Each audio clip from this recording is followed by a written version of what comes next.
කිසියම් මොහොතක මා හුදකලාව සිටියේදී නිරන්තරයෙන්ම මා කල්පනා කළේ ජීවිත යානාව මෙවැනි අන්ද මන්ද ආකාරයෙන් කෙසේ ඉදිරියට යාවිද යන්නයි. මේ ආකාරයට වෙන්ව ආගන්තුකයන්සේ මුළු ජීවිත කාලයම ගෙවා දමන්නේ කෙසේද? වරින් වර මා ප්‍රශ්න කළෙමි. එමෙන්ම මම චිත්‍රාගේ දෘෂ්ටි කෝණයෙන් මා පිළිබඳව කල්පනා කළෙමි. ඉතා කෙටි කලකින්ම අප අතර එක්තරා අමුතු සීතලක් පිරී ගොස් ඇති බව මට දැනේ. අපි දෙදෙනාම එකිනෙකා සමග විවාහ ජීවිතයක් ගත කිරීම සඳහා යම් යම් පැතිවලින් අසරණ වී සිටියෙමු. එක් අසරණකමක් වූයේ අපගේ තාරුණ්‍යයයි. අප දෙදෙනාම මොහොතකට හෝ අවශ්‍ය වී තිබිනි. එහෙත් ඒ මොහොතද පුදුමාකාර බොබුලක් සේවිය. එයට පසුව පාළුවක් පැතිරී ගිය බව මට දැනෙන්නට විය. සැන්දෑ කාලය එළඹෙන විට අපේ මාවත උදාසීන බවකින් පිරී යන්නට පටන් ගනී. එක් එක් කාමරවල වාසය කරන පවුල්වල සමාජිකයෝ මාවත වෙත ඇදී ඇති. මාවත පුරාම ගල් ලඟුරු යෙදූ කුඩා උදුන් දැල්වෙන්නට පටන් ගනී. කානුව අසල පාරේ පොළොව පිරිසිදු කොට ජලය ඉසිනු ලබයි. ලී ඇඳන් එහි අතුරනු ලබයි. ඒ මත හිඳගන්නා ගැහැණු එළවලු කපමින් සිටිති. නැතහොත් වෙනත් වැඩක් කරමින් සිටිති. ඉදිරිපස බිත්තිවල තිබුණු ජලනල දිස් වූයේ විශාල හූනන් බිත්තියට ඇලී ගොස් ඇත්තාසේය. මගේ සිත බියකින් පිරියයි. මේ ටික කාලයට අපගේ සියලු රෙදි පෙරදිවල වර්ණය සහ ගන්ධය එක්තරා අමුතු ආකාරයකට දිස්වන්නට විය. තුවාවලට අමුතු ආකාරයේ ගන්ධයක් එකතු වී තිබිනි. සයනෙන් කුණු වී ගිය ධාන්‍ය ගඳක් නැගෙමින් තිබිනි.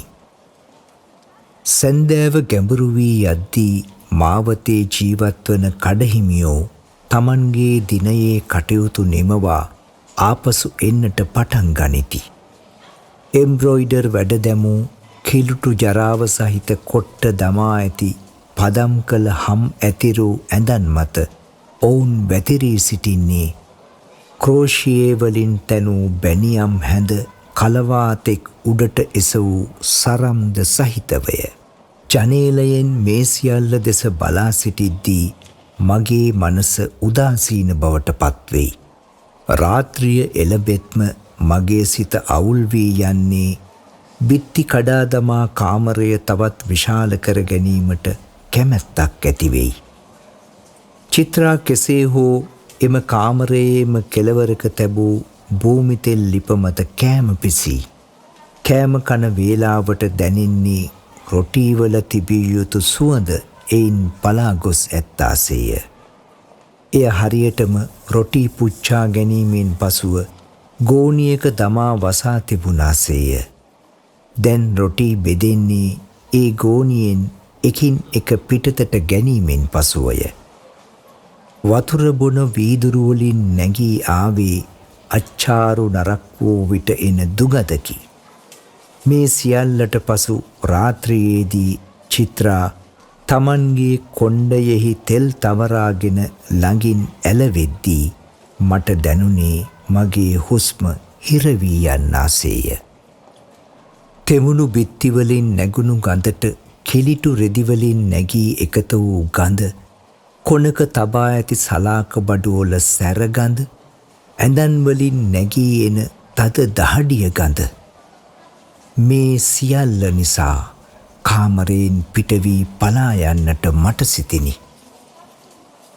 මේ සියලු දේ අතරමැද වුවත් වරින් වර ජීවිතය ආපසු පැමිණියේය.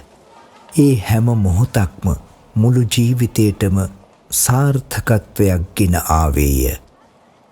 සුමන්ත් සමහර විටක සිනමාහලේ දෙවෙනි දර්ශනය බලා පැමිණෙන බව පවසා පිට වී යයි. කාමරයේ ඇති සියලු දුර්ගන්ධයන් අප සිහි නැති කරවන සුළු විය. ඒ සියල්ල සමග සිදුවිය යුතු දේ සිදුවේය යන සිත්වලට නොදැනිය යුතු හැඟීමකින් දෙදෙනාගේම සිත් පිරී යයි. චිත්‍රා බොහෝ සැහැල්ලුවෙන් කෑම පිසිමින් සිටී. මම කෝවිල අසලට ගොස් ඇයගේ කොණ්ඩේ ගැසීම සඳහා මල් පළඳනාවක් මිලදී රැගෙනේමි. අපි ඉතා ඉක්මනින් කෑම කන්නෙමු. චිත්‍රා ඉක්මනින්ම නානකාමරයට ගොස් මුහුණ අතකට සෝදාගෙන පැමිණේ. තෙල් ගල්වා කොණ්ඩය පීරන්නට පටන් ගනී. කොණ්ඩ ගෙඩියේ මල් පළඳනාව සවිකර ගනී. සාරිය මාරුකොට ලැහැස්ති වෙයි. අප නවදිල්ලි දුම්රිය පොළ පසු කරමින් කනොට් ප්ලේස් දෙසට පාගමනින් යන්නේ ඉක්මනින් ආපසු පැමිණිය යුතු බවත් ඉන්පසු නින්දට යා යුතු බවත් සිතමිනි. අපි ආපසු පැමිණෙමු. ඇඳ සකසා ගනිමු. එකිනෙකාගේ මුහුණු එකට මුණ නොගැසෙනසී සිටිමු. ගෙදර දොර ගැන කතා බහ කරමින් එකිනෙකාගේ සිතේ ඇති බලාපොරොත්තු එකිනෙකා මත පැටවීමෙන් තොරව සිටිමු. දෙදෙනාගේම ඇස් ඔරලෝසුව මත රැඳී තිබෙයි. ඉන්පසු කරන්නට වෙන වැඩක් නැති බැවින් අපි ඇඳ මත වැතිරෙමු. ඇස්වල නින්දක් නැත. එහෙත් අවසානයට ඇඳ මත ඇලවෙන තැනැත්තා අද හරීම මහන්සි. දැන් නිදා ගන්න ඕනේ කියමින් විදුලි බුබුල නිවා තමයි. ළඟින්ම වැතිරී සිටියත් අපගේ සිරුරු කිහිප මොහොතකට අසංවේදීව පවතී. සැන්දෑවේ සිටම මේ අවස්ථාවට අදාළ බලාපොරොත්තු අපි තේරුම් ගනිමින් සිටිමු. එකිනෙකාට බොරු කරමින් ආරම්භයක් ගැනීමට පසුබසින හැඟීමෙන්ම පමණක් සිටිමු. තෙත බරිත බිත්ති, කුණු වූ ධාන්‍ය ගඳක් නැගෙන ඇඳ, කාමරයේ මුල්ලකින් එන සලාක බඩුවල සැර, කිලුටු රෙදිවලින් නැගෙන අපුල දුගඳ සහ එයට එකතු වන චිත්‍රාගේ හිසට දැමූ තෙල්වලින් නැගෙන ගඳ, ඒ සමගම කොණ්ඩ පළඳනාවෙන් නැගෙන සුවඳ ඇගේ සිරුරට දහඩිය තමන්නට පටන් ගනී.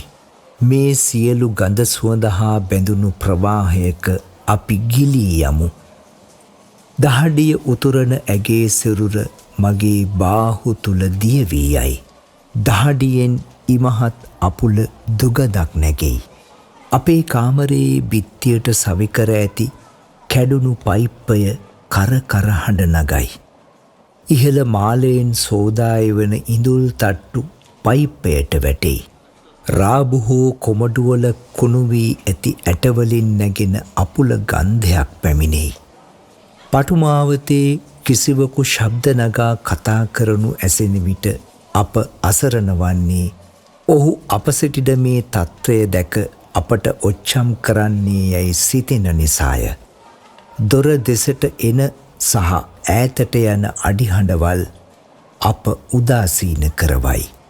ඒ සමගම සිරුර දැවෙන්නට පටන් ගනී. මම චිත්‍රාගේ දෙතොල් මත මගේ දෙතොල් තබමි. සිහින් ලූණු සුවඳක් නැගී එයි. එය කොණ්ඩයේ ගසා ඇති මල්වල සුවඳ සමග මිශ්‍ර වී යයි. දෙදෙනාගේ ලය මඩලවල් අතර වියලී ගිය දහඩිය උදෑසන ගෑ පුයරවල ඇලෙන සුළු බව දැනෙන්නට පටන් ගනී. ඇගේ රෝමකූප අවදි වෙයි. කලවාවලට උඩින් සහ කලවාවල ඇති කෝමල කටු නැගී යයි. ඉන්පසු සියලු ගන්ධයන් එකට එකතු වී ජීවිතය අපූරු සුවඳක ගිලී යයි. සතර දිගම තරු කඩා වැටෙන්නාසේය. සිරුරු කැඩී යන්නාසේය. හුස්ම එකට එකතු වී යයි. අත්වලින් ඉදුණු බත් සුවඳක් නැගෙන්නට පටන් ගනී. ඒ සුවඳින් සිරුරු නැහැවී යයි. අපි දහඩියෙන් පිඟුණු සිරුරුවල බන්ධනය ක්‍රමයෙන් ලිහිල් කරන්නට පටන් ගනිමු. කාමරයේ රස්නය තවත් වැඩි වී යයි. දෙදෙනාම ඉක්මනින් ඇඳේ රෙදි පෙරදිවල නැඟුණු රැලි ඉවත් කරමු. මම කාමරයේ දොර විවෘත කොට පටුමාවතේ අඩිහඬවල් දෙස විමසිලිමත් වෙමි.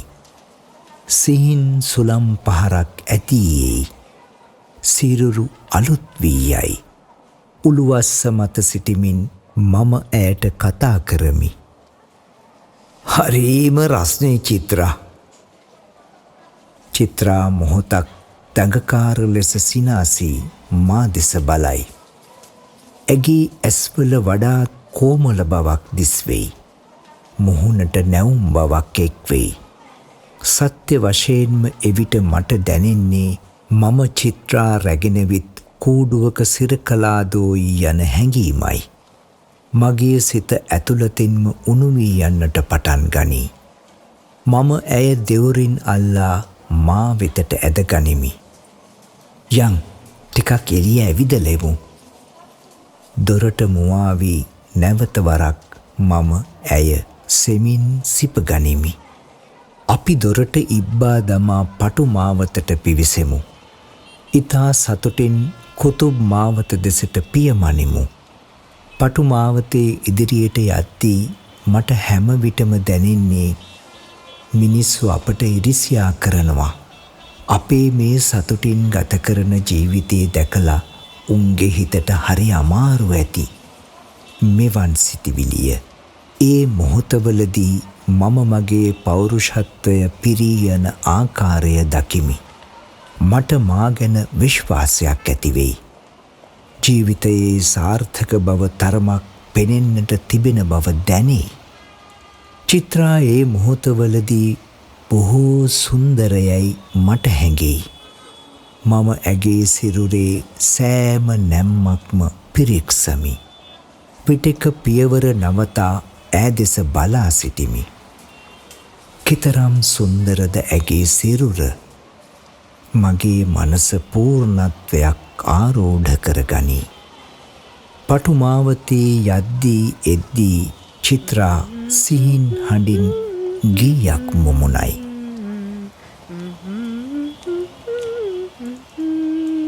අපට තවම තද නින්දක් ළඟා වී නැත.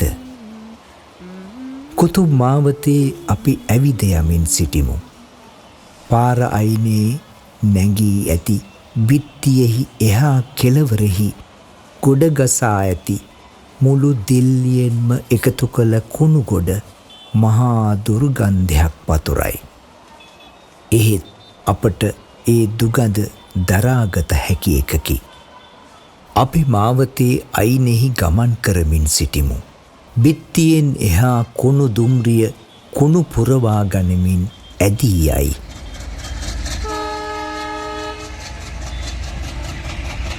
දුම්රිය පෙට්ටිවලට කුණු පුරවන කණ්ඩායම් මෙහෙයවන අයගේ කෑකෝ ගැසීම්, පොරකන බල්ලන්ගේ ഘോഷාව, උදලු සවල් ආදියෙන් නැගෙන හඬ ඇසෙයි. ටොන් ගණනක කුණුවලින් නැගෙන දුගඳ ඒ මොහොතෙහි චිත්‍රාගේ කොණ්ඩයෙහි ගසා ඇති පිච්ච වර්ගයේ මලින් යුතු පළඳනාව අසලදී යටපත් වී යයි. අපි ඒ මාවත දිගේ පහසුවෙන් ඇවිදිමින් සිටිමු. නවදිල්ලි දුම්රිය පොලේ දුම්රිය එන්ජින් වලින් නැගෙන විසිල් හඬ ඇසෙයි. ටික වේලාවකට පසු ගාල වෙත පැමිණෙමින් තිබෙන අශ්වයන් යෙදූ මගී ප්‍රවාහන කරත්ත හෙවත් තාංගා කරත්තවල හඬ ඇසෙන්නට පටන් ගනී. මැදියම් රැයේ කුණු පුරවාගත් ට්‍රක් රථ පැමිණේ. විශාල ශබ්දයක් නගමින් කුණු හලන වේදිකාව දෙසට ගමන් කරයි. සිනමා දර්ශනය නරඹා එන්නන් පැමිණෙන තෙක් අපි ඇවිදිමින් සිටිමු. ඉඳහිට සුමන්ත් ඒ පටු මාවතේදී හෝ එය අවසන් වන තැනදී හෝ මුණ ගැසෙයි. තාම නිදාගත්තේ නැද්ද? පුදුමයෙන් අප දෙස බලා ඔහු විමසයි. නිදිමත ආවේ නෑ. චිත්‍රා කියයි. අපි නැවත කාමරයට පැමිණෙමු. සුමන්ත්ගේ ඇඳ මත කපු බුමුතුරුන සහ එහි රෙදි කවරය එලා ඇත. මම අතපය විහිදුවා ඇඳෙහි වැතිරෙමි. චිත්‍රා සුමන්ත කෑම බෙදා දෙයි. මම බර වූ සිතින් ඒ දෙස බලා සිටිමි. ඒ දිනවල දුටු මේ දසුන අදත් මුදු ලෙසින් මා සිත කිතිකවයි. ඒ මොහොතවල් දැනුනේ හරියටම අප ළඟ සියල්ලක්ම තිබෙන්නාසේය. සුමන්ත් කෑම කන ගමන් චිත්‍රපටයේ කතාව කියයි. චිත්‍රා ඉතා උනන්දුවෙන් එය අසා සිටි. එහි ඇති ගීත ගැන විමසයි. ඒ ගීතවලට ඈ කැමති නම් කිසියම් දිනක ඒ ගීත යොදා ගුවන් විදුලි වැඩසටහනක් නිර්මාණය කරන්නැයි මගෙන් ඉල්ලා සිටි. අපි දෙදෙනා නිදන්නට වැතිරෙමු. මම මැද සිටිමි. දකුණු පසින් තරමක් දුරින් සුමන්ත්‍ය. වම් පසින් මට සමීප වී ඇලී සිටින්නේ චිත්‍රාය. බොහෝ වේලාවක් යනතුරු සුමන්ට කිසිවක්ම නොදැනෙනසේ අපි දෙදෙනා නිහඬව එකිනෙකා අවුස්සමින් සිටිමු. එවිට අපේ ඇස්වලට නින්ද පැමිණෙයි.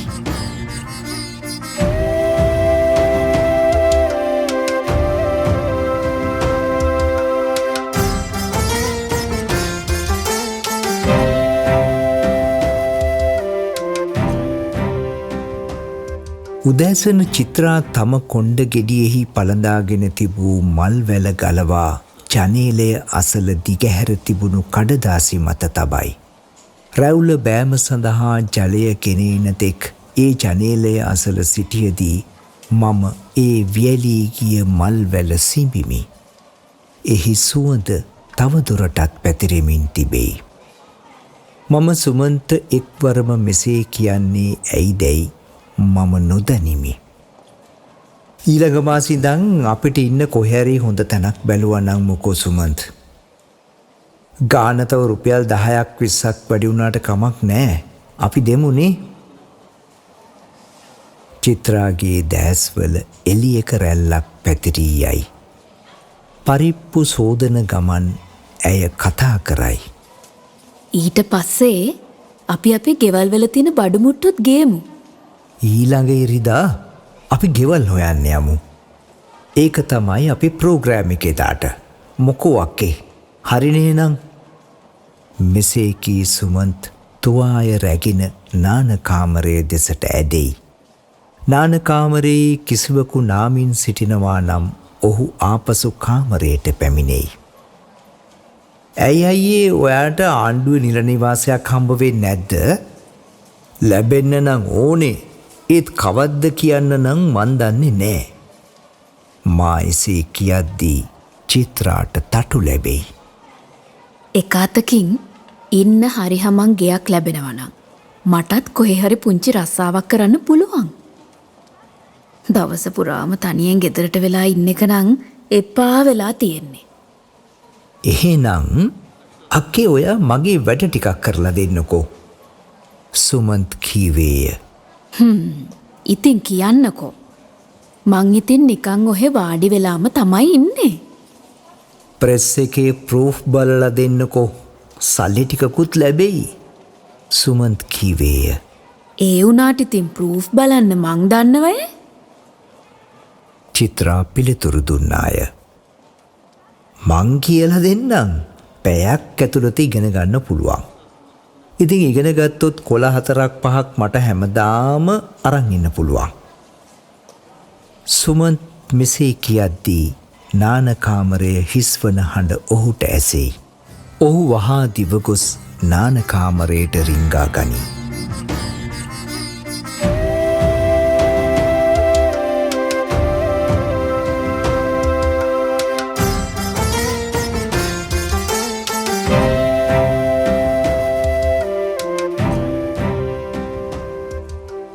එදිනට පසු ඔහු සෝදුපත් බැලීම සඳහා කොළ කිහිපයක් රැගෙන ආවේය.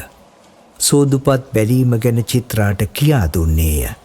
කිසියම් වැඩක් සුමන්ත ලැබුණු වහාම ඔහු එය නිවසට රැගෙන එයි.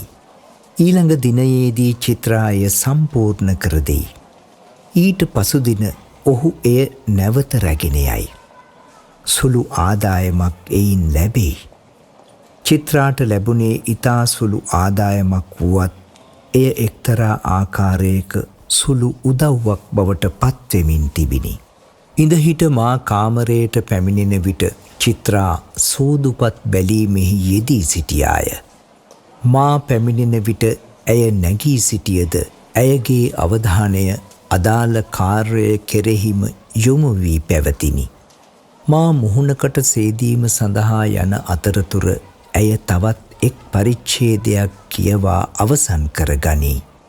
සුමන්ත් පැමිණි වහාම ඇය එහිම පැටලී සිටී. බලන්න ටිකක් මේ වචනේ මොකද්ද කියලා සුමන්ත්? මෙසේ අසන ඇය මුළු වාක්‍යයම ඔහුට ඇසෙන්නට කියවයි. සුමන්ත් ඉතා අවධානයෙන් එයට සවන් දෙයි. එය නිවැරදි කර කියාගෙන යයි. අතරමගදී චිත්‍රා නැගිට පිට වී යයි. එහෙ මෙහෙ සිදුවීම් පිළිබඳ කතා කරමින් ඇය තේ පිළියෙල කරයි. මගෙන් කාර්යාලයේ තොරතුරුද විමසයි. තේ කෝප්පය මා ළඟ තබත්ම හරියටම අප දෙදෙනා කොටස් දෙකකට බෙදී යන්නාසේ දැනෙයි. මම නිහඬව තේ කෝප්පය පානය කරමින් සිටිමි. චිත්‍රා සුමන්ත් අසරින් තම තේ කෝප්පය තබා රතු තීන්ත සහිත ෆවුන්ටන් පෑන අතින්ගෙන නැවතත් ඒ කඩදාසි මත ඇති දෑ කියවන්නට පටන් ගනී. මෙසේ කියවමින් වර එක ඇය ඒ ලේඛකයා විහිළුවට ලක් කරයි. කොච්චරනම් බූරුවෙක්ද ඔහෙගේ මේ ලේඛකයා? එයාට පුංචි හැදියාවක්වත් නැහැ තමන් මේ ලියන්නේ මොනවද කියලා. සුමන්ත් යමක් කියයි. චිත්‍රා කඩාපනී. දෙදෙනා අතර වාදය ඇවිලී යයි. එවිට සුමන්ත් ඉතා සංයමයෙන් වාඩි වී ඇයට කරුණු තේරුම් කර දෙයි.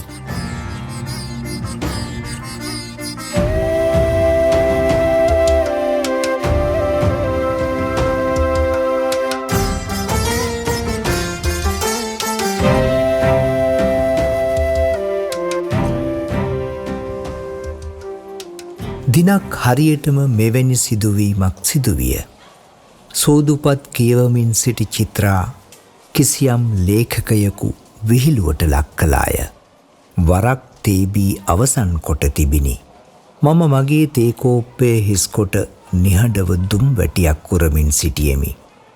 ඔවුන් දෙදෙනා අතර බරපතල විවාදයක් පැන නැගුණි. ඔහේගේ මේ ලේඛකයා කාන්තාව කියන කෙනාව තේරුම් ගත්ත කෙනෙක් නෙවෙයි. හිතේ එකතු කරගත තරහ එළියට දානවා විතරයි. චිත්‍රා කීවාය. ඔයා තාම ලෝකෙ දැකලා නෑ අක්කේ. සුමන්ත් කීවේය.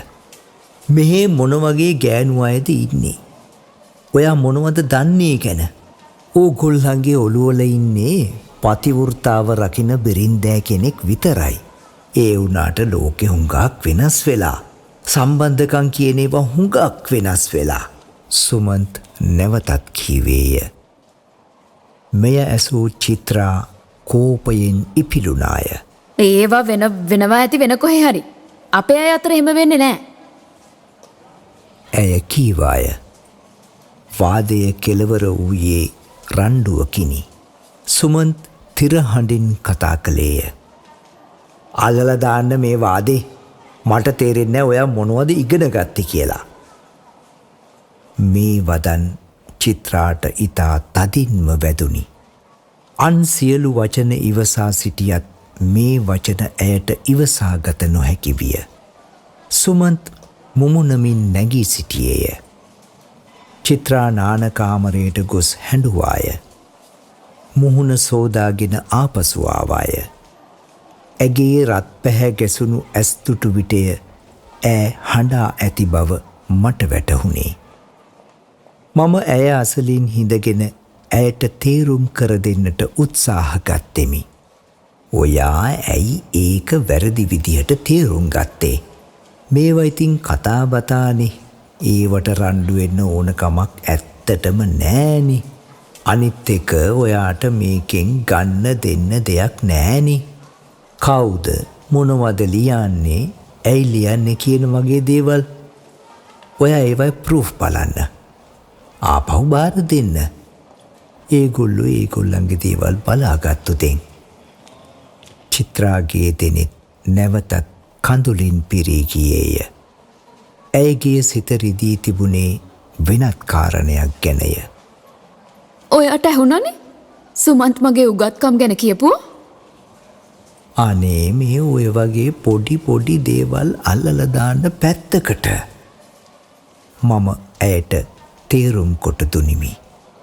ටික වේලාවකට පසු ඇය ප්‍රකෘති තත්ත්වයට පත්ව සිටියාය. කෑම පිසින්නට පටන් ගත්තාය.